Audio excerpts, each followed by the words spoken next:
এক দেশে ছিল এক রাজপুত্র। নাম তার অরিজিৎ। সেই ছিল বুদ্ধিমান ও সাহসী, কিন্তু খুব অহংকারী। রাজপ্রাসাদের সকল কর্মচারী, শিক্ষক ও প্রজাদের সে ছোট চোখে দেখত। একদিন রাজা বললেন, তোমাকে রাজা হতে হলে প্রথমে প্রজাদের সঙ্গে থাকতে শিখতে হবে। রাজপুত্র হেসে বলল, আমি তো জন্ম থেকেই রাজা, প্রজাদের কাছে শেখার কি আছে। রাজার আদেশে 1 সপ্তাহের জন্য তাকে গ্রামের সাধারণ মানুষদের সঙ্গে পাঠানো হলো।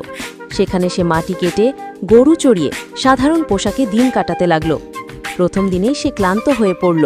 মাটিতে কাঁটা, খাবারের কষ্ট, আর কেউ তাকে রাজপুত্র বলে সম্মান দেয় না।